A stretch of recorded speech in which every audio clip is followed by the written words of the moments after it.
करना है आरसी गुप्ता जी से। आरसी गुप्ता जी, आपका स्वागत है आपकी आवाज पे। धन्यवाद आपके आज मेरा यहाँ आने के पधारने के लिए, और मैं बहुत ही प्रसन्न हूँ कि मेरी जो एक्सपीरियंस है, मेरा अनुभव है लाइफ का, वो मैं आपके साथ शेयर करूंगा। जी, हमारे व्यूवर्स से आपके बारे में जानेंगे, कैसे जीरो से आपने शिखर तक की ऊंचाइयों को छुआ है और अपने जीवन को और बहुत सारे लोगों के जीवन को बदला है।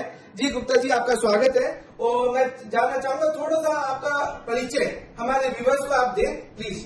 देखिए, मेरा जन्म सन 1949 में अलवर में एक मध्यम परिवार में हुआ था। मेरे पिताजी आड़त के काम करते थे और मेरे बड़े भाई मसालों की दुकान करते थे अलवर में ही। सन 1966 में जब मैं 17 साल की उम्र का था, मैंने वहां से अपना बीकॉम पास कर लिया था। उस समय क्या था कि हम 6 क्लास तक एक साल में 2 क्लास पास करते थे, इसलिए 17 साल की उम्र में ही मैंने बीकॉम कर लिया। और अलवर में कॉलेज जो था वो बीकॉम तक का था, आगे पढ़ने का उसमें कोई गुंजाइश नहीं थी, क्योंकि पोस्ट ग्रेजुएशन या और कोई कोर्स नहीं होता था। हमारे पिताजी ने कहा कि बेटा, अब तुमने पढ़ाई पूरी कर ली है, अब दुकान पे बैठो। हमने कहा पिताजी, हमें तो आगे पढ़ना है और हमें आगे बढ़ना है। तो उन्होंने कहा, भाई देखो, हम तुमको पढ़ा नहीं पाएंगे, तुम दुकान पे बैठो। मैंने कोई बात नहीं, आप मैं एक क्वेरी जानना चाहूंगा कि उस जमाने में बीकॉम करना भी बड़ी बात हुआ करती थी। सही है, बीकॉम करना बड़ी बात थी और अपने परिवार में पहला ग्रेजुएट मैं ही था। जी जी जी, बिल्कुल। तो हमारे मैंने कहा पिताजी, आपका आशीर्वाद चाहिए, पढ़ाई तो मैं अपना आप कर लूंगा। और मैंने अपने जो मित्र प्रोफेसर थे उनसे रिकमेंडेशन के लेटर लिखवाए कि साहब, आपका जान पहचान हो तो आप लेटर लिख दीजिए ताकि मैं पार्ट टाइम जॉब कर लूं और पढ़ाई कर लूं। तो उन्होंने 1-2 अपने जान पहचान के लोगों को लेटर लिखे ताकि मैं उनके पास गया और उन्होंने मुझे नौकरी दे दी। मैं जयपुर में ही एक पेट्रोल पंप है और एक फैक्ट्री है, वहां पर जॉब करता था दिन में। और 1966 में, क्योंकि मैं 17 साल का था, मुझे सीए में या दिल्ली में कि एडमिशन नहीं मिला था, तो मैंने 1966 में यहाँ पर राजस्थान यूनिवर्सिटी में डिप्लोमा इन कस्टमर्स अकाउंटेंसी का कोर्स ज्वाइन कर लिया, जो कि 2 साल का था और पोस्ट ग्रेजुएशन का था। मैं दिन में नौकरी करता था और शाम को उसकी क्लास लगती थी 6 बजे से 9 बजे तक। इस तरह मैंने 1968 में वो उसको कोर्स को पास कर लिया। उसके बाद मैंने अपना रजिस्ट्रेशन कंपनी सेक्रेटरीशिप और कॉस्ट अकाउंटेंसी, जो इंस्टीट्यूट ऑफ कस्टमर्स अकाउंटेंट है और institute of company secretaries India भी बाद में बना था। पहले होता था government diploma in company secretaryship, जिसका कि exam government of India ministry of law and company affairs वो लेता था। वहाँ रजिस्ट्रेशन कराया और मैंने अपनी पढ़ाई चालू की। तभी 1969 में मेरे पास मेरी जो सिस्टर दिल्ली रहती है, उनके मित्र हैं मंडेलिया जी, जो कि बिरला जी के खास आदमियों में से एक थे।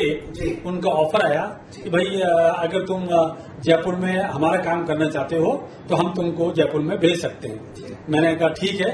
और उनके पास सेंचुरी टेक्सटाइल इंडस्ट्रीज की एजेंसी, वो राजस्थान की उनके पास थी। उन्होंने मुझे उस ऑफिस का इंचार्ज बना दिया। इंचार्ज क्या बनाया, उन्होंने मेरे को सिर्फ 2000 रुपये लेके भेजे कि तुम 2000 रुपये लीजिए और ऑफिस सेटअप करिए और ऑफिस का जमाइए। हमारे अंडर में 6-7 ब्रोकर, ये बात है 69 की। और हमने वो जो प्रोजी कटले में, तो सारे जो टेक्सटाइल के व्यापारी हैं वो प्रोजी कटले में ही है, तो हमने वहाँ ऑफिस जमाया और सेट किया और 6-7 जो ब्रोकर थे उनको मैनेज किया और हमने वहाँ काम चालू किया। जब 1970 में, क्योंकि मैं कॉस्ट अकाउंटेंसी कोर्स कर चुका था, तो एक बार मेरे पास राजस्थान स्टेट होटल्स कॉर्पोरेशन का ऑफर आया कि भाई आप यहाँ पर हमारे यहाँ नौकरी कर लीजिए। तब मैंने जब उनको इस्तीफा भेजा मंडेलिया जी को, तो उनका बड़ा ही मार्मिक लेटर आया और उन्होंने लिखा कि रमेश, मैं तुम्हारा इस्तीफा मंजूर नहीं कर सकता। क्या बेटा अपने बाप को इस्तीफा दे सकता है? जिस दिन मैं मेरे बेटे का इस्तीफा कभी स्वीकार करूंगा तभी तुम्हारा करूंगा। इतना भावुक लेटर पढ़कर मैंने अपने इस्तीफे का विचार त्याग दिया और मैं उन्हीं के पास सन 1972 तक काम करता रहा।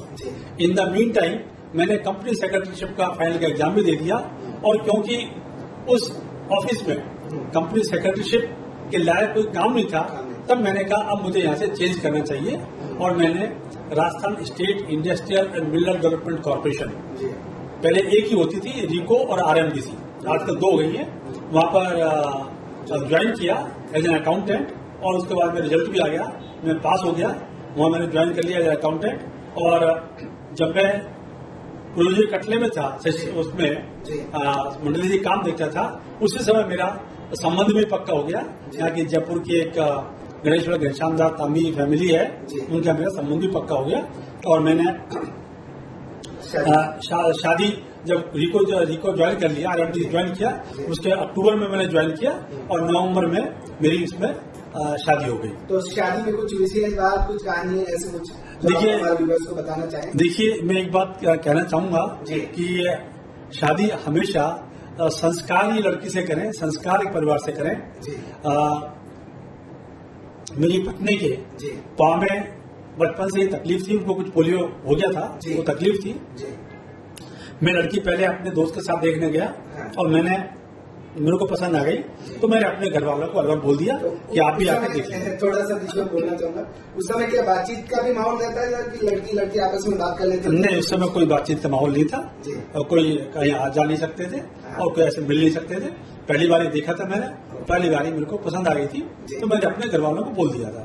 घर वाले अलवर से देखने आए और उनको रिजर्वेशन था, क्योंकि उनके पाँव में तकलीफ थी, तो उनको रिजर्वेशन था। उन्होंने कहा भाई हमारी तरफ से तो हम क्या बोले, तुम देख लो, तो अगर तुम्हें शादी करनी है, अगर तुमको पसंद है तो हमें कोई ऑब्जेक्शन नहीं है, बाकी इसके पाँव में प्रॉब्लम है। मैंने मन में सोचा कि अगर शादी के बाद हो जाए तो क्या प्रॉब्लम, क्या होगा, या मेरे कुछ हो जाए तो क्या होगा। तो मैंने कहा मुझे पसंद है, और इस तरह से वो संबंध हो गया और नवंबर 1972 में मेरी शादी हो गई। उसके बाद एक बड़ा ही हादसा हुआ, क्योंकि मैं 1973 में जब हमारे श्री भूतपूर्व मुख्यमंत्री बख्तुल्ला खान साहब की डेथ हुई थी, तो छुट्टी हो गई थी, तो मैं अपने दोस्त के साथ जयपुर से अलवर स्कूटर पे निकला। जयपुर से अलवर स्कूटर की बात कर रहे हैं? हाँ, ये 73 की बात है। और हमें रात का समय था, हमें रास्ते का मालूम नहीं था। एनीवे हम निकले तो भरतपुर के मोड़ के भरतरी जो है, भरतरी जी के मोड़ के पास एक टर्न आता है, और हम उस टर्न के नाले की दीवार से टकरा गए, और टकरा के हम जाके गिरे नाले में, और हमारे दोनों पाँव फ्रैक्चर हो गया। और भगवान की दया से पीछे एक बस आ रही थी रोडवेज की, हमारे दोस्त उसमें बैठे हुए थे 2, उन्होंने बस को रुकवाया और हमें बस में डाला और बस को सीधे हॉस्पिटल ले आए, अलवर के हॉस्पिटल ले आए। वो हमारा हुआ तो हमारे जो भांजा है, बड़ी बहन का लड़का, वो उस समय सबजेन हॉस्पिटल में रजिस्ट्रार के पद पर कार्य करता था। उन्होंने कहा आप मामा जी को दिल्ली ले आओ, और हम दिल्ली चले गए। दिल्ली हमारा ट्रीटमेंट हुआ। उस समय जो रिको के चेयरमैन थे वो श्रीमान पीएन काटजू थे, जो कि इंदिरा गांधी जी के मौसे हुआ करते थे। जब उनको पता लगा कि भाई मेरे अकाउंटेंट का इस तरह से एक्सीडेंट हो गया है, तो उन्होंने उस समय इंदिरा गांधी जी का जो डॉक्टर था, और इंदिरा गांधी को लेटर लिखा कि भाई मेरा अकाउंटेंट का ऐसे एक्सीडेंट हो गया है, वो सदर हॉस्पिटल में भर्ती है, आपका स्पेशल केयर कीजिए। तो डॉक्टर बाकायदा आया और स्पेशल केयर हुई, और मैं करीब 6 महीने करीब बेड पर रहा। इतना लंबा चला क्योंकि दोनों पाँव फ्रैक्चर था। इस पीरियड में मैं जरूर कहना चाहूंगा कि परिवार, मेरे दोनों भाई और पत्नी, इनका काफी सहयोग रहा, और हमारी बड़ी बहन का काफी सहयोग रहा, और मैं भगवान की दया से फिर जो है पूरी तरह से रिकवर किया और स्वस्थ हो गया, और फिर मैंने वापस रिको ज्वाइन किया। जब मैंने रिको ज्वाइन कर लिया, फिर मैंने उनसे कहा भाई अब क्योंकि मैं कंपनी सेक्रेटरी हो गया हूं, और पहले क्या था 1972 में ऐसा कोई कानून नहीं था कि किसी कंपनी को कंपनी सेक्रेटरी रखना पड़ेगा। 1975 में कानून आ गया, तब मैंने रिको वालों से कहा कि भाई आप मुझे सेक्रेटरी बना दीजिए। उस समय उनका एक स्कूटर आता था अरावली, और अरावली स्वचालित वाहन लिमिटेड एक कंपनी थी। मैंने कहा उस कंपनी में मेरे को सेक्रेटरी बना दीजिए। तो उन्होंने कहा भाई देखो सरकारी मामला है, हम तुम्हें नहीं बना पाएंगे। तब मैंने डालमिंड्री इंडस्ट्री लिमिटेड में अप्लाई किया, और वहां से मेरे को ऑफर आ गया as a secretarial and officer Bharatpur. जो पहले सपन किया कौन था। से ईयर की बात है? ये बात है 1975 की। 75। हाँ जी। रिको में बड़ा जबरदस्त फेयरवेल हुआ और खुद एमडी की गाड़ी मेरे को घर तक छोड़ने आई।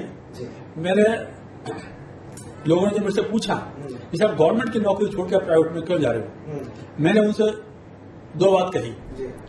पहली बात कि गवर्नमेंट में there is no theory of reward and punishment. अगर आप काम कर रहे हो हाँ तो ठीक है, तो भी ठीक है, नहीं कर रहे हो तो भी ठीक है। तो भी ठीक है। आप काम नहीं कर रहे हो तो आपको सजा नहीं है, और काम कर रहे हो तो आप करे जाओ। एक तो ये सबसे बड़ी ये है। दूसरा वहां पर क्या है, जो आपका एक्सपर्टाइजेशन है उसका सदुपयोग नहीं होता है। जो आप एक्सपर्टाइज हाँ, यूटिलाइज करना चाहते हैं उसका उपयोग नहीं होता है। तो मैंने वो इस्तीफा दे दिया और डालमिया इंडस्ट्री लिमिटेड 1975 में भरतपुर में as a secretary and officer join कर ली। फिर मेरे पास एक, क्योंकि मैं और थोड़ा आगे बढ़ना चाहता था, तो मेरे पास कानपुर की एक कंपनी है track parts of India limited, जो कि बुलडोजर के पार्ट्स वगैरह बनाती हैं। वहां से ऑफर आया। वहां के जो चीफ एग्जीक्यूटिव थे वो इंटरव्यू लेने भी आए थे। उन्होंने कहा भाई आपका हम इंटरव्यू क्या लेंगे, आप पढ़े लिखे हो तो इतने, तो आप खुद ही बता दीजिए आपने क्या काम किए हैं। तो मैंने उनको बता दिया और उन्होंने मेरा सिलेक्शन कर दिया।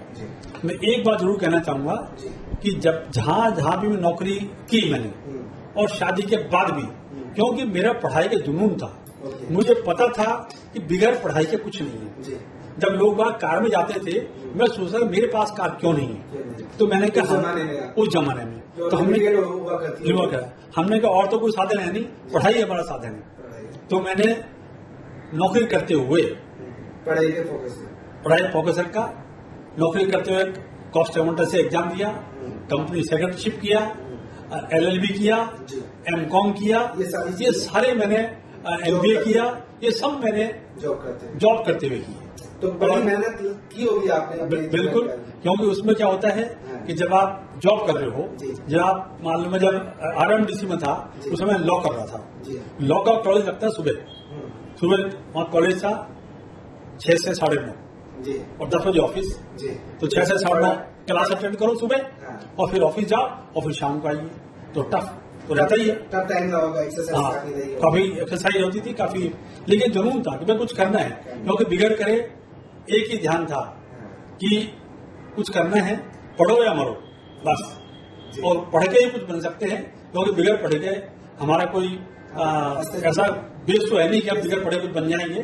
तो हमने पढ़ाई पर पूरा ध्यान रखा और पढ़ाई पर पूरा फोकस किया। आपका ये कहना है, एक चीज इसमें निकल गई कि युवाओं को मतलब स्टडी पे ध्यान देना चाहिए, प्रोफेशनल स्टडी पे ध्यान देना चाहिए। तो ये एक इम्पोर्टेंट आपकी बिगड़ ज्ञान के, बिगड़ पढ़ाई के, प्रोफेशनल क्वालिफिकेशन के आदमी आगे नहीं बढ़ सकता। आज तो बिजनेस में भी अगर आप प्रोफेशनली क्वालिफाइड नहीं है तो आपका बिजनेस में उतना पकड़ नहीं रहेगी। आज बिजनेसमैन का बात बिजनेस कर रहे हैं, आप इनकम टैक्स में, GST में कहीं मिलने जाते हैं, आपका कार्ड में चार्ट अकाउंटेंट है, कंपनी सेक्रेटरी है, ये तो एक आपका मिलने उसका जो ऑफिसर का रुतबा हो जाता है, जो आपसे बात करने का तरीका बदल जाता है। और आप एक अनपढ़ जाते हो तो आपका बात करने का तरीका अलग रहता है। इसलिए पढ़ाई तो चाहे बिजनेस हो और चाहे नौकरी हो, चाहे खुद का व्यापार हो चाहे प्रैक्टिस हो, पढ़ाई बहुत जरूरी है। और बिगैर पढ़ाई के आप लाइफ में प्रोग्रेस नहीं कर सकते। आप दोस्त आपके बाद में बन जाएंगे, शादी आपके बाद में हो जाएगी, सब कुछ हो सकता है, लेकिन पढ़ाई आपको प्रॉपर टाइम पे करनी पड़ेगी। और पढ़ाई के लिए आपको सब चीजें त्यागनी पड़ेगी। उससे मोबाइल वगैरह कुछ नहीं थे, टेलीफोन वगैरह कुछ नहीं थे, लेकिन एक जुनून था कि हमको पढ़ाई करनी है, कुछ नहीं करना, पढ़ाई करनी है। तो वो पढ़ाई करते थे। आगे क्या रहा? फिर जब हम वहां से कानपुर कर लिया हमने एज ए कंपनी सेक्रेटरी, और वहाँ काफी काम किया। वहां पर उनका पब्लिक इशू वगैरह, कंपनी एक्ट के बहुत सारे काम थे कराए। तब क्योंकि कानपुर यूपी में था और हमको राजस्थान से प्रेम था, राजस्थान में आना था, तो उस समय 1978 में बिरला जी की एक कंपनी बनी थी, मंगलम सीमेंट लिमिटेड। तो हमने जहाँ क्योंकि पहले मंडेला जी के पास काम करते थे और मंडेला जी से हमारा परिचय था, तो हमने उनको रिक्वेस्ट की साहब आप जरा वहां पर बोल दें मंगलम सीमेंट में जो भी हेड हैं, उस समय हेड वहाँ के श्री DP मालू जी थे जो कि इंदौर के थे, वो हेड थे वहाँ के। उन्होंने कहा ठीक है मैं बोल देता हूँ, तो मैं दुर्गेश मालू को बोल देता हूँ और आप चले जाना मिलने। हम वहाँ पर मिलने आ गए और मिलके उन्होंने हमसे 2-3 काम कराए और उनका ठीक है तुम्हारा इंटरव्यू बिरला जी लेंगे। तो आप उन्होंने बिरला जी से टाइम फिक्स करके और हमारा इंटरव्यू फिक्स कर दिया। उस जब हम कानपुर चले गए और फिर 10-15 दिन बाद हमारा टाइम सेट हुआ कि आप आइए। हम गए और बिरला जी का दिल्ली में अमृता शेरगिल मार्ग पर उनका घर है, हम वहाँ इंटरव्यू देने गए। तो उन्होंने हमसे 2-3 सवाल पूछे, भाई आप किस फैमिली को बिलोंग करते हो, क्या क्या काम करते हो और क्या क्या कर सकते हो, ये सब कर लोगे ना। हमने सब बता दिया और फिर उन्होंने कहा तुम भाई तुम्हारी जो अभी नौकरी है उसको क्यों छोड़ना चाह रहे हो। हमने कहा ये बिरला जी के पास काम करने का सौभाग्य किसी किसी को मिलता है। तो उन्होंने कहा ठीक है, और उन्होंने कहा ठीक है मैं मालू जी को बोल दूंगा तुम जाओ। और इस तरह से हमारा एज ए कंपनी सेक्रेटरी 1978 में अपॉइंटमेंट हो गया। और उस समय जब मैंने ज्वाइन किया था मंगलम सीमेंट लिमिटेड, मैं यंगेस्ट कंपनी सेक्रेटरी था बिरला ऑर्गेनाइजेशन में, बिरला ग्रुप में। 29 ईयर्स की एज में मैं कंपनी सेक्रेटरी बन गया था और मैंने मंगलम सीमेंट लिमिटेड ज्वाइन कर ली और मैं वहां से कोटा आ गया। ये 79 ये 78 की बात है, अप्रैल 78 में मैंने ज्वाइन कर लिया था। और इस तरह से जब एज ए कंपनी सेक्रेटरी किया, कुछ महीने बाद उन्होंने काम देखकर मेरा प्रमोशन कर दिया as manager finance and company secretary. उसके कुछ साल बाद उन्होंने बना दिया general manager finance and company secretary. उसके बाद कुछ साल बाद उन्होंने बना दिया vice president finance, senior vice president finance and company secretary. और फिर उसके बाद उन्होंने बना दिया प्रेसिडेंट। सारे ही काम टेक्निकल, कॉमर्शियल, फाइनेंशियल। ये बिरला जी के ग्रुप में मंगलम सीमेंट में कितने साल का जर्नी रहा होगा? 78 से लेके और 2012 तक मैं 34 साल वहां काम किया। और 34 साल में इस कंपनी में काफी अप एंड डाउन देखे। एक चैलेंजेस आए होंगे? एक चैलेंज बताना चाहता हूँ। ये कंपनी जब हमारा एक कंपनी का 4 लाख टन की कैपेसिटी का प्लांट था, जब हमारा ये हमने कैपेसिटी बढ़ाई और उसको 10 लाख टन की तो हमने काफी कर्ज लिया था, लोन लिया था इंस्टीट्यूशन से, जिसमें IDBI, UTI, LIC, GIC, अलग अलग बैंक वगैरह सबसे लिया था। और लेकिन अनफॉर्चुनेटली उस समय पावर कट होता था, हमारे पास अपना पावर जनरेशन नहीं था और प्राइस सीमेंट की कम हो गई थी। तो 2098 से हमने कंपनी में लॉस चालू हो गया और ये सन 2000 में हमारी कंपनी जो है BFR में चली गई, सिक हो गई। सिक हो गई तो हम तो जो है अब चैलेंजेज बढ़ गए, क्योंकि पैसा था नहीं देने के लिए क्रेडिटर्स को, सरकार को। और बिरला जी ने यहाँ तक कह दिया, भाई देखो गुप्ता, मेरे पास पैसा नहीं है देने के लिए, अगर तुमसे चलती है चलाओ, नहीं तो इस फैक्ट्री की चाबी सरकार को दियो। ये उन्होंने कह दिया था। बहुत सारे जो फॉरेनर्स थे, फॉरेन कंपनीज थी, इंडियन कंपनीज थी, हमको देखने के लिए आई कि भाई फैक्ट्री देखते हैं क्या है, और हमने काफी इन्फॉर्मेशन ली और हम उनका काफी स्वागत करते थे। लेकिन एक चीज मैं जोड़ना चाहूंगा इसमें कि जो फाइनेंशियल क्राइसिस आए कंपनी में, कंपनी सिक हो गई, तो उनमें उस दौरान काफी लंबा 78 में आपने ज्वाइन किया और 2000 लगभग 20-22 साल रहा। तो उस दौरान तो ये सारी चीजें, क्योंकि आप फाइनेंशियल कॉस्ट अकाउंटिंग से भी है और ज्यादा CS किया, तो ये चैलेंजेस तो शायद पहले भी आपको दिख रहे होंगे। क्या मतलब क्या चीजें थी जो मैनेज नहीं हो पाई उस समय? उस समय बेसिकली 3 चीजें थी जी। पहला तो ये कि हमारा जो एक्सपांशन किया हमने, जब हमारी कैपेसिटी 4 लाख टन की थी, उस समय प्लांट ठीक चल रहा था, कोई प्रॉब्लम नहीं थी। जब 10 से 10 लाख टन हो गई, हमने लोन लिया तो उसका कर्जा बढ़ गया, और जब एक्सपांशन हो गया तो सीमेंट की कीमतें गिर गई, कीमत गिर गई। दूसरा, पावर कट की वजह से हम पूरा प्रोडक्शन नहीं कर पाए। तीसरा, सबसे बड़ा एक ये था कि हमारा जो लाइमस्टोन है वहां पर मुड़क में, वो थोड़ी इंफीरियर क्वालिटी का है, तो हमको हाई ग्रेड लाइमस्टोन मंगाना पड़ता है, बाहर से मंगाना पड़ता है। करीब 15-16% वो मिलाते थे, तो उसकी कॉस्ट बढ़ गई, ट्रांसपोर्टेशन कॉस्ट बढ़ गई। उसकी वजह से हम कंपनी लॉस में चली गई, हम कैश लॉस होने लग गया, इस वजह से हमारा लॉस हो गया। तब जब ये हो गया और काफी हमारे पे कर्ज हो गया, लोन तो था ही, जो इंटरेस्ट भी नहीं चुका पाए वो हो गया, गवर्नमेंट के कई डिस्प्यूटेड हो गए केसेस थे, वो हो गए, इस तरह से वो हुआ। और जब 2000 में ये ऐसा हो गया, तब हम काफी लोग, जैसे मैंने बताया कि कई कंपनी वाले देखने आए, कई लोगों ने इसको देखा, पूरी इंफॉर्मेशन ली। हम लोगों को बड़ा दुख होता था कि हम लोग नहीं चला पा रहे हैं इसको और दूसरा वाला इसको देखने आ रहा है, तो जैसे बड़ा रोते थे हम लोग, अंदर ही अंदर किया बड़ा हमारी एक इसको चैलेंज है हमारी काबिलियत को कि दूसरा आकर चलाए, हम नहीं चला पाएंगे, हमारे घर तो चैलेंज है। तो हमने और हमारे एमडी केसी जैन साहब, उन्होंने एक लेटर लिखा बिरला जी को कि साहब आप हमें 120 करोड़ रुपया दे दें तो हम इस कंपनी को चला देंगे। और बिरला जी ने उस समय अपनी श्रीमती बिरला जी से डिस्कस किया, तो उन्होंने कहा भाई ये दो कह रहे हैं तो इनको दे दो और ये चला लेंगे। तो बड़ी बात थी उस समय 120 करोड़ रुपया। हाँ, तो उनके ये एश्योर कर रहे हैं वो दे दो। तो उन्होंने कुछ आपने बताया भी होगा, कुछ कंसर्न भी किया होगा कि तो इसको ऐसे निकालेंगे। वो हमने सब बताया, उनको स्कीम बताई जी। तो उन्होंने हमको एक कंपनी से 70 करोड़ रुपया सेंचुरी टेक्सटाइल से और उनकी दूसरी कंपनी केशराम से 50 करोड़ रुपया दिलवाया। 120 करोड़ रुपया उन्होंने दिलवाया। हमने उस 120 करोड़ से जो हमारा लोन आउटस्टैंडिंग था वो करीब 120 करोड़ रुपया था और 118 करोड़ रुपया का ब्याज उस पर चढ़ गया था, वो था। हमने इंस्टीट्यूशन से BFR में स्कीम रखी और स्कीम के तहत हमने कहा भाई हम प्रिंसिपल दे देंगे, वन टाइम सेटलमेंट, और हमारा ये जो ब्याज है वो पूरा माफ कर दिया जाएगा। इंस्टीट्यूशंस को हमने एग्री किया, कन्विंस किया कि भाई देखो ऐसा है, ये सब कुछ बताया उनको।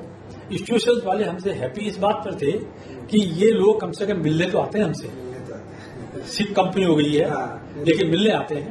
तो उन्होंने हमारी बात मान ली और उन्होंने कहा भाई ठीक है 120 करोड़ रुपया दे दो, हम 118 करोड़ रुपया माफ कर देंगे। तो उन्होंने 118 करोड़ स्कूल में माफ कर दिया टोटल लोन और 120 करोड़ रुपया हम लोगों को वन टाइम सेटलमेंट चुका दिया। एक बात मैं कहना चाहूंगा कि जब ये दूसरे लोग आए देखने के लिए, फॉरेनर्स भी इंडियंस भी, उनके दिमाग में एक ही शंका रहती थी कि भाई जब बिरला जी तो कंपनी खरीदते हैं सीमेंट की, ये जब कंपनी बेच रहे हैं तो कोई ना कोई इसमें गड़बड़ी है, ये हम कैसे चलाएंगे? जब बिरला जी नहीं चला पा रहे हैं तो हम कैसे चलाएंगे? और हम ये सोचते थे कि यार हम प्रोफेशनल आदमी हैं, हम नहीं चला पा रहे हैं तो दूसरा कैसे चलाएगा? तो दोनों बात थी। तो हमने भी एक अपने चैलेंज स्वीकार किया और इस तरह से 120 करोड़ रुपए लेके ये हमने उनको 118 करोड़ के इंटरेस्ट माफ कराया और साथ में उस स्कीम में ये भी लिखा कि गवर्नमेंट में जो हमारे खिलाफ केसेस कर रखे हैं सेल टैक्स वगैरह के, वो विड्रॉ किए जाए। वो गवर्नमेंट ने विड्रॉ कर लिए और हमें कुछ कंसेशन और चाहिए थे, वो कंसेशन में दे दिए। फॉर्चुनेटली उसके बाद हमारी इंटरेस्ट की लायबिलिटी जो कि 40 से 42 करोड़ रुपए साल की थी वो बहुत कम रह गई, क्योंकि अब तो सिर्फ 120 करोड़ रुपया उन्हीं को देना रह गया, प्रमोटर्स को देना रह गया। अब वो बाकी जो खत्म हो गया। दूसरा कुछ सीमेंट के दाम बढ़ गए। तीसरा हमने एक कैप्टिव पावर प्लांट लगाया पावर की शॉर्टेज को दूर करने के लिए। वो कैप्टिव पावर प्लांट लगा दिया तो हमारी पावर की जो समस्या है वो भी सॉल्व हो गई और हमने खूब मेहनत करी, सब कुछ किया और 3 साल के अंदर अंदर वो 120 करोड़ रुपया भी हमने वापस कर दिया। ओके, मतलब विदिन 3 इयर्स हमने वो 120 करोड़ वापस कर दिया और कंपनी बहुत अच्छी चलने लगी। हमने उसके बाद मैंने बिल्ड मिल लगाई और कई डेवलपमेंट किए, फैक्ट्री में सब कुछ किया। और सन 2012 में जब मैंने इस्तीफा दिया था अपने पद से, क्योंकि बच्चों की इच्छा थी कि मैं अभी रिटायरमेंट हो गया, 63 ईयर्स की एज हो गई है, अब रेस्ट करिए, तो मैंने वहां से इस्तीफा दे दिया। तो और उस समय भी वहां पर 150 करोड़ रुपया मैं अपनी छोड़ के आया। सरप्लस था। जी जी। आप एज ए चेयरमैन रिटायर हुए?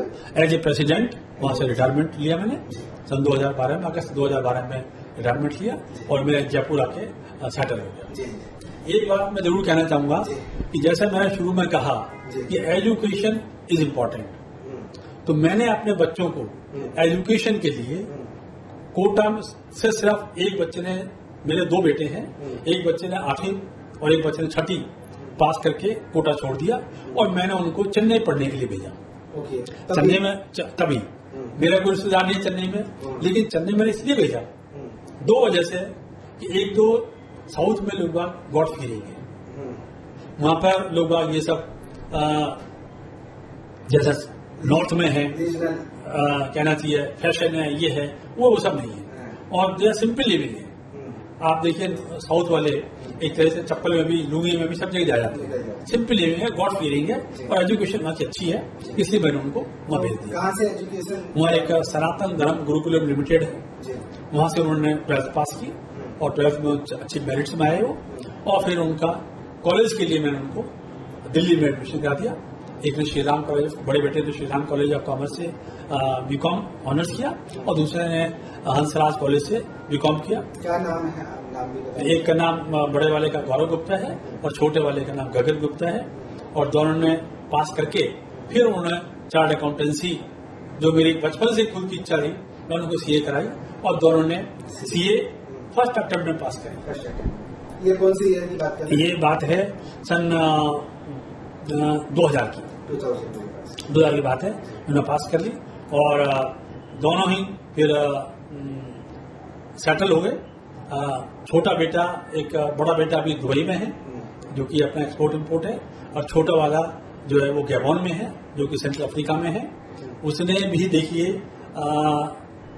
एक झामी गया वो, उसको अपने एक नाम कमाया। जैसे उसने ज्वाइन करी पहले पिज़्ज़ा हट, जो कि यम इंटरनेशनल की कंपनी है, वहां जब छोड़ा तो वहां के सीईओ ने 2000 रुपए के नोट पे, 2000 का नोट नहीं था उस समय, 1000 रुपए के नोट पे उसको एप्रिसिएशन लेटर लिख कर दिया। ये एप्रिसिएशन उसने रैकेट बैंकाइजर ज्वाइन करी, जो कि पहले डिटॉल वगैरह रैकेट फर्मों के नाम जाती है। वहां भी जब वो गया तो वहां भी उसको ऐसे ही एप्रिसिएशन मिला। फिर उसने कोका कोला ज्वाइन की, फिर उसने कैडबरी ज्वाइन करी, ऐसे सब मल्टी नेशनल कॉर्पोरेशन रहा। और फिर उसने अफ्रीका से ऊपर लेटर आया, तो एक बात तो मैंने उसको मना कर दिया, भाई अफ्रीका तो यार नहीं भेजेंगे। फिर जब मैंने पता किया भाई इस कंपनी अच्छी है, ये है, तो उसको मैंने अफ्रीका जाने का बोल दिया, और वो 12 साल से अफ्रीका में ही है, और वहाँ की कंपनी को उसने काफ़ी प्रॉफिट करवाया है। कंपनी को ही नहीं, वहाँ का जो कंट्री है वहाँ भी उसने बड़े अच्छे अच्छे काम किए। वहाँ पर उसने एक ऐसी जड़ की स्थापना करी, और वहाँ पर काफ़ी सारी इंडस्ट्रीज को लगवाया, कॉरिडोर हो गया। तो वहाँ की सरकार ने रिकॉग्निशन उसके की, और उसको जो हाईएस्ट सिविल अवार्ड होता है वहाँ का, गैबोन का, वो उसको दिया, जो कि यहाँ के भारत रत्न के बराबर है। वहाँ का वो अवार्ड है, वो उसको दिया गया। और आई एम फील प्राउड कि भाई बच्चों ने आगे इतनी प्रोग्रेस की। तो कहने का मतलब ये है कि आप बच्चों को संस्कार दीजिए और उनको पढ़ाई लिखाई में करिए। मैं आपको बताना चाहूंगा कि जब तक उन्होंने सीए पास करी, वो सीए सब दिल्ली रहते थे। हालांकि दिल्ली मेरे भाई हैं, लेकिन कई भाई रहते हैं, 3 भाई रहते हैं, लेकिन मैंने उनको अलग कमरा दिलवाया और अलग कमरे में पढ़ाई करते थे, और रहते दोनों साथ ही रहते थे। और ये बताना चाहूंगा कि जब तक उन्होंने सीए पास किया तब तक उन्होंने टीवी नहीं देखा था। बड़ी बात है। मोबाइल और टेलीफोन तो दूसरा है, उन्होंने टीवी पे तक नहीं देखा। तो ये एक क्या है, जुनून रहता है कि आपको पढ़ना है, आपको बाकी सब चीजें बाद में हासिल कर लोगे, लेकिन जो एजुकेशन है, जो ज्ञान है, जो आपको क्वालिफिकेशन है, वो आप वो सही टाइम पे करेंगे। आप दूसरे कामों में अगर लग जाएंगे तो आप अपने एजुकेशन से डिस्टर्ब हो जाएंगे, आपको एजुकेशन मिल नहीं पाएगी और आप वहीं को रह जाएंगे, बाकी सब आगे बढ़ जाएंगे। तो एजुकेशन पे और संस्कार पे मैंने हमेशा उनको जोर दिया। आज भी जब बिजनेस करते हैं तो मैं उनको 2 बात कह रखी है कि भाई देखो, कोई भी काम लोन लेकर नहीं करना है, दूसरा कोई भी काम लॉ के अगेंस्ट नहीं करना है। 2 चीजें हमेशा ध्यान रखो और फिर सक्सेस। आपने लोन की बात कह दी, तो क्योंकि बिजनेस एक्सपेंशन तो बिना लोन के कैसे, मतलब आप क्या समझते हैं कि इस जो अभी जो चीजें चल रही है, विदाउट लोन क्या आप बिजनेस और इंडस्ट्रीज को एक्सपेंड कर सकते हैं?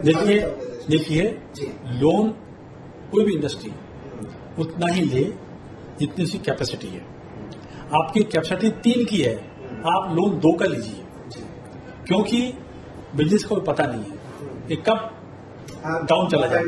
आप देखिए जब रिलायंस इंडस्ट्रीज मुकेश अंबानी जी की, जब वो डेट फ्री होना चाह रही है, उसने अपने शेयर बेचे फॉरेनर्स को, वो डेट फ्री हो गई है, तो अब छोटे मोटे का तो क्या है, क्योंकि मीटर ब्याज का। रिलायंस कम्युनिकेशन की भी आप बोल सकते हैं कि वो लोन के कारण वो डूबे। एक बस बहुत सारी कंपनियां हैं जो कि लोन के कारण, वीडियोकॉन लोन के कारण डूब गई, बहुत सारी कंपनियां जो लोन के कारण डूब गई। आप लोन लीजिए, लेकिन लिमिट में लीजिए, जो आपकी कैपेसिटी है उसमें लीजिए। और बिरला जी कहते थे कि लोन की बात ली आपने, ठीक है, वो कहते थे कि कमाना आसान है लेकिन कैसे खर्च किया जाए वो ज्यादा इंपॉर्टेंट है। तो ये भी एक ध्यान रखने की बात है कि आप खर्च कैसे करें। दूसरा, बिरला जी से हमने एक चीज सीखी, टाइम की पंक्चुअलिटी। टाइम की पंक्चुअलिटी के मामले में बिल्कुल उनका बराबर। मैं एक इंसान देना चाहूंगा, एक बार जीडी बिरला जी ने कलकत्ता में एक एम्बेसडर, किसी कंट्री को एम्बेसडर को बुलवाया और डिनर पर, और उनके बोले तुम 7 बजे आ जाना।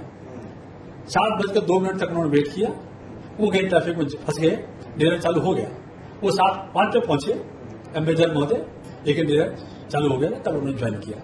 मतलब टाइम की पंक्चुअलिटी उनके यहाँ इम्पोर्टेंट है। तो इसलिए टाइम की पंक्चुअलिटी हर एक लाइफ में हर एक को रखनी चाहिए कि वो टाइम की पंक्चुअलिटी। मैं खुद एक बात बताना चाहूंगा, मेरे बेटे की शादी में बिरला जी को मैंने इन्विटेशन दिया था और उन्होंने कहा ठीक है मैं आऊंगा। दिल्ली में शादी थी, तो पहले तो उन्होंने अपने ड्राइवर को भेज के पूरी रेखी करा दी कि भाई यहाँ से एशिया विलेज जाने में उनके घर से मुताशिर हिल से कितना टाइम लगेगा। और मैंने अपने सब्जी जी को बोल दिया था भाई देखिए टाइम की पंक्चुअलिटी का ध्यान रखना, 7:30 का मतलब 7:30 है। उन्होंने कहा ठीक है बिल्कुल साहब। हम लोग बिल्कुल 7:30 के पहले ही पहुंच गए और बिरला जी बिल्कुल 7:28 पे पहुंचे थे, लेकिन 2 मिनट उन्होंने एक चक्कर और लगाया और 7:30 पे पहुंचे। हम अंदर चले गए, लेकिन उनको किसी को उम्मीद नहीं थी कि भाई इतना जल्दी आ जाएंगे। तो हमारी बहू रानी थी, वो तो ब्यूटी पार्लर से नहीं आई तब तक। खैर वो बिरला जी 1 घंटा रुके, बेटे को आशीर्वाद देके और उससे मिलके और चले गए। तो मेरे कहने का मतलब यह है कि जब भी कभी आप ओकेजन में भी आप टाइम की पंक्चुअलिटी का ध्यान रखें। टाइम की पंक्चुअलिटी बहुत जरूरी है और लाइफ में चाहे पर्सनल काम हो चाहे ऑफिशियल हो, उसमें काम नहीं है। और मैं एक चीज और आपको सलाह देना चाहूंगा सबको कि आप एक चीज का ध्यान रखें। जब आप कोई भी डिसीजन लेते हैं एक बात का ध्यान रखें। पहली बात, कोई भी आप डिसीजन कर रहे हैं, कोई फाइल पर लिख रहे हैं, पहली बात ये कि जो भी मैं कंपनी के इंटरेस्ट में काम कर रहा हूं, कंपनी के इंटरेस्ट में डिसीजन ले रहा हूं। दूसरा, मेरा उसमें कोई पर्सनल इंटरेस्ट इन्वॉल्व नहीं है। और तीसरा, भगवान ने जो बुद्धि दी है वो मैंने पूरी लगा दी है। फिर आपका डिसीजन गलत भी हो तो आपको डरने की कोई जरूरत नहीं है। ये तीनों बात ही आपने शायद मुझे लगता है बहुत इम्पोर्टेंट कही है। हाँ, कि वन ऑफ द की आपका कोई पर्सनल इंटरेस्ट नहीं है, कंपनी के फेवर में दे रहे हैं। हाँ, और जो जितनी आपकी कैपेसिटी है उसके हिसाब से, स्ट्रेंथ है उसके नॉलेज के हिसाब से करते हैं। क्योंकि देखिए आज बिरला जी ने टॉप पोजीशन में पहुंचाया तो मैं तो कोई रिश्तेदार तो था नहीं, उन्होंने प्रेसिडेंट बनाया। उनके खुद के एंगल्स थे, उनके खुद के रिसोर्सेज थे चेक करने के कि कैसे चेक करना है, वो सब करते रहते थे। कुछ पर्सनल एक्सपीरियंस और कुछ शेयर करना चाहेंगे बिरला जी के साथ, और आपका क्या ट्यूनिंग रहा और कुछ ऐसी घटनाएं रही होगी? देखिए बिरला जी के साथ मेरा रिलेशन बहुत अच्छा था और वो मुझको अपना आदमी मानते थे। इवन हालांकि एमडी को था उनके, लेकिन उससे भी ज्यादा मुझको इम्पोर्टेंस देते थे। मैं एक बार की बात बताऊंगा कि उन्होंने मुझसे कहा कि गुप्ता, मेरे को बुलाया तो गुप्ता देख मैं तेरे को डांटूंगा लेकिन वो डांट तेरे को नहीं होगी, वो एमडी के लिए होगी, इनडायरेक्टली उनके लिए होगी। तो इस तरह से इतना कॉन्फिडेंस उनका था, उनका था। और एक शुरू की बात जरूर बताना चाहूंगा कि मैं शुरू में बिरला से मिलने गया, 78 में मिलने गया उनसे।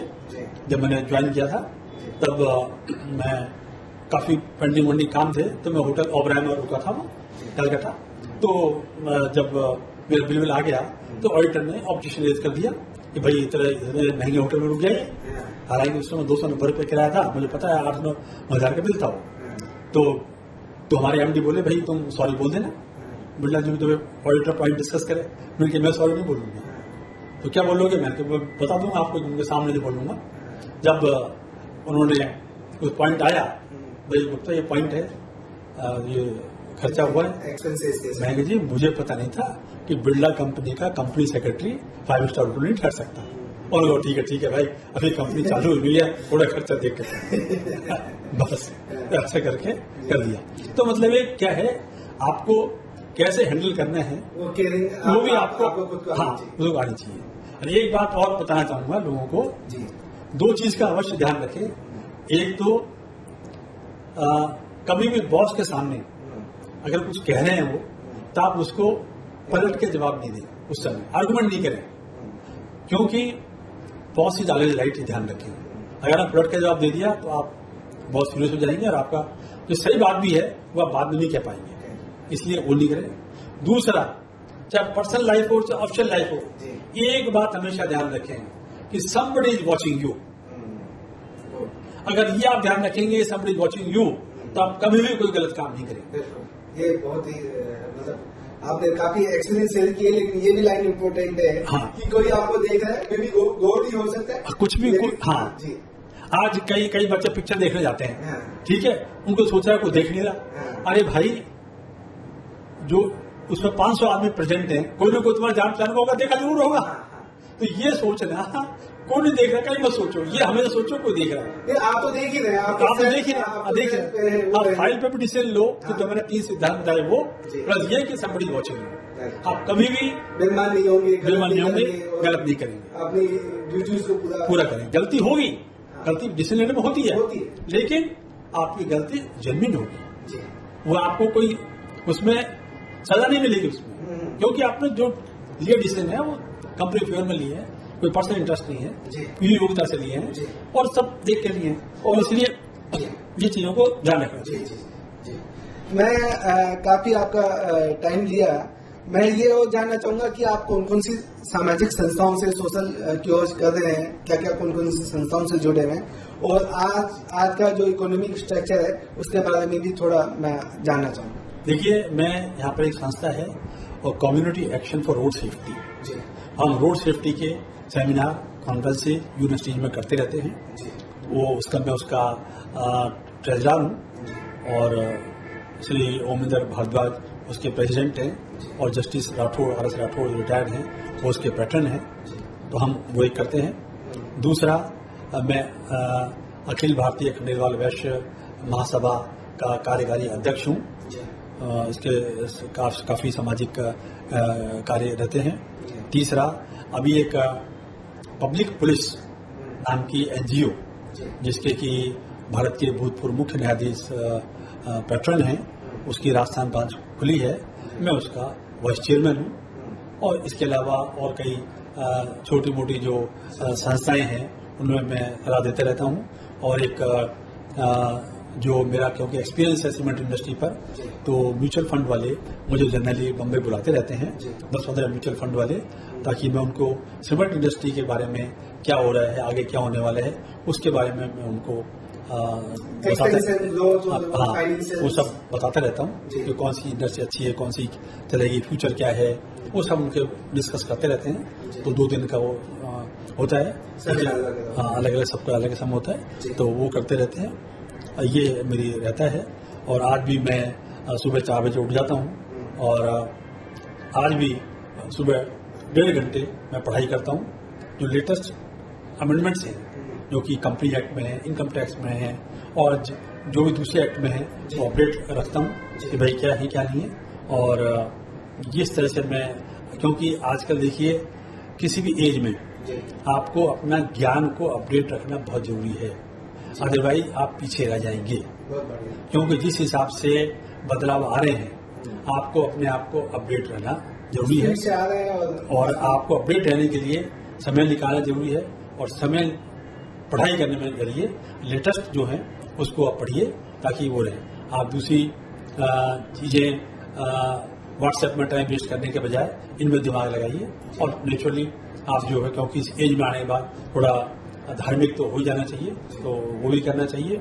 और जैसा कि कोविड काल में सब लोगों ने फील किया है कि भाई देखिए कोई आदमी यहाँ से लेकर नहीं जाएगा, तो मैं सब लोगों से निवेदन करूंगा अपनी कैपेसिटी के हिसाब से समाज को अवश्य दें, समय दें, धन दें, अपने सुझाव दें, उसके लिए समाज की हेल्प करें, चाहे वो कोई सा समाज हो, चाहे खंडेलवाल समाज हो, चाहे जनरल समाज हो, समाज की जरूर हेल्प करें, क्योंकि जो आपने समाज से लिया है आप समाज को कुछ दे के जाएंगे, तभी आपको लोग याद रखेंगे, नहीं तो आपको कौन याद रखेगा। इसलिए हर एक आदमी का कर्तव्य है कि वो समाज के लिए करें। देखिए, मैं मानता हूं कि कुएं में और नदी में से पानी निकालते जाओ खलास नहीं होगा, लेकिन गड्ढे में पानी रखा हुआ है और आपने यूज नहीं किया तो वो तो सड़ जाएगा। इसलिए आप कुआं नदी बनो, नहीं कि गड्ढा बनो। आपका धन है तो आप उसको उसकी तरह यूज मत करो, आप उसको नहीं यूटिलाइज करो। आप भी अपनी लाइफ जियो और अपने उसके भी करो। और आप बार लोग कहते हैं सर मेरे स्ट्रेस हो रहा है, टेंशन हो रही है, उसके लिए मैं एक ही बात कहता हूं, स्ट्रेस और टेंशन का कारण क्या है? मेन कारण है आपकी जो कल्पना है, अपेक्षा है और रियलिटी में डिफरेंस। तो इसके लिए सबसे सुंदर उपाय है कि आप किसी से एक्सपेक्टेशन मत करिए।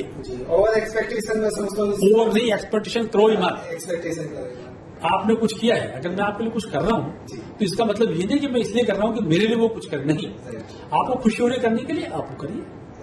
एक्सपेक्टेशन मत करिए, चाहे बेटा हो, चाहे बेटी हो, चाहे बहू हो, चाहे पत्नी हो, चाहे भाई हो, किसी से, चाहे आप दोस्त। जीवन का मंत्र है कि आप एक्सपेक्टेशन नहीं करेंगे तो अपने आप में खुश रहेंगे और आपको निराशा कभी नहीं होगी। आप जो हो सके वो करिए सबके लिए, पर आप एक्सपेक्टेशन किसी से मत करिए। दूसरा एक और बताना चाहूंगा, क्योंकि मैंने पर्सनल लाइफ में 3 सिद्धांत अपनाए थे। वो तो मैंने बताया ऑप्शनल लाइफ के, डिसीजन लेने के। पर्सनल लाइफ के भी 3 थे। पहला, बी ऑनेस्ट इन रिलेशनशिप। अपनी जो रिलेशनशिप है उसको ईमानदारी से निभाइए, चाहे भाई है, चाहे बहन है, चाहे बीवी है, चाहे कोई भी है, दोस्त है, रिलेशन में उससे निभाइए। Number 2, don't criticise anyone.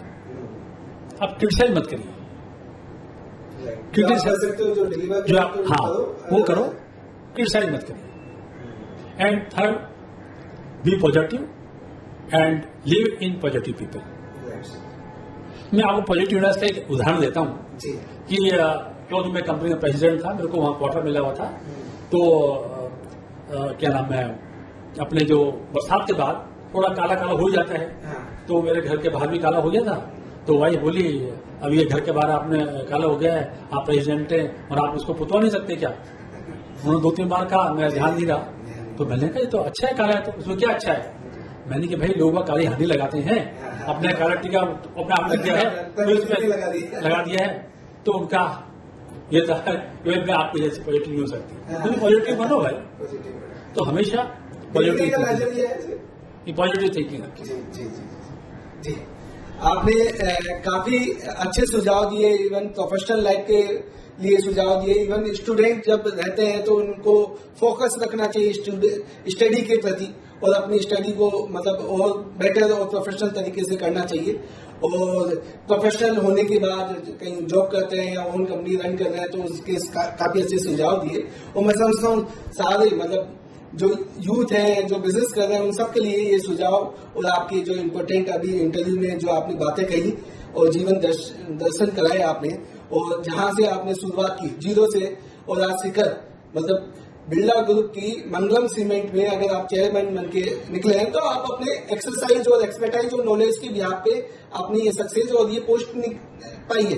तो ये सारा मैं समझता हूँ युवाओं को भी प्रेरित करेगा आपका इंटरव्यू, ये उनको भी प्रेरित करेगा जो बिजनेस क्लास में बिजनेस कर रहे हैं, और ये जीवन के एक सिद्धांत को दिखाता है कि कैसे जीवन जीना चाहिए, किस तरीके से जीना चाहिए। ये सारी कुछ बातें सभी पीढ़ियों के लिए, मतलब युवा हो, बुजुर्ग हो, चाहे किसी भी पीढ़ी के हो, तो उनके लिए काफी प्रेरणादायक रहेगी। आखिरी मैं ये जानना चाहूंगा कि हमारे व्यूअर्स को एक लास्ट सुझाव आप क्या देना चाहेंगे? मैं अब हमारे युवक को ये बताना चाहूंगा कि आप पहली बात स्टडी में फोकस करें, और दूसरा आप जल्दी अमीर होने का नहीं सोचें। मैं आपको एक छोटी सी कहानी जरूर सुनाना चाहूंगा ताकि युवा हमारा वर्ग देखे कि देखिए मूंग अपनी स्टोरी सुना रहा है। मूंग कह रहा है कि हलवाई ने देखो पहले मेरे 2 टुकड़े कर दिए, क्योंकि दाल बनाते 2 टुकड़े कर देते हैं, फिर भी हलवाई को चैन नहीं पड़ा और रात दौरान उन्होंने वो ठंडे पानी में भिगो दिया। बस नवंबर दिसंबर का महीना ठंडे पानी में सुकुड़ता रहा, उसको चैन नहीं पड़ा और अगले दिन उन्होंने मेरी खाल उतार दी। फिर भी उसको चैन नहीं पड़ा हलवाई को, और खाल उतारने के बाद उसको पीस दिया। पीसने के बाद भी चैन नहीं पड़ा, उसने मेरे को गर्मा गर्म तेल में डाल दिया, और गर्मा गर्म तेल में डालने के बाद भी चैन नहीं पड़ा, उसने मेरे को बाहर निकाल के और ठंडे पानी में डाल दिया। मेरा शरीर गल गया और बाहर निकाल दिया। तब एक सेठ जी आए कि भाई 2 बड़े देना। अब मैं समझ में आ गया कि बड़ा बनने के लिए ये सब रहना पड़ता है। जी, बहुत बढ़िया। बड़ा ऐसे नहीं बनता, मुंह को कोई बड़ा नहीं करेगा। ये सब प्रोसेस से गुजरा है, वो सब प्रोसेस से गुजरा है, वो सब सहन किया है उसने, तब जाके बड़ा बना है। तो आप जल्दी से बड़ा बनने के लिए कोई स्पेकुलेशन या कोई गलत काम ऐसा नहीं करें। आप हमेशा बड़ा बनने की हमेशा टारगेट रखें, लेकिन उसके प्रोसेस से बने, उसको सही तरीके से बने। जी, thank you sir, thank you. Thank you. और आप, मैं ये कहना चाहूंगा कि कभी भी आप या कोई भी समाज का आदमी कोई भी हेल्प लेना चाहे, किसी भी बारे में हेल्प लेना चाहे, एजुकेशन के बारे में, कैरियर प्लानिंग में, बिजनेस में, 2 सेटअप करने के लिए, तो मैं हमेशा तैयार हूं और कभी भी उम्र को कांटेक्ट कर सकते हैं। Thank you sir, thank you. Thank you.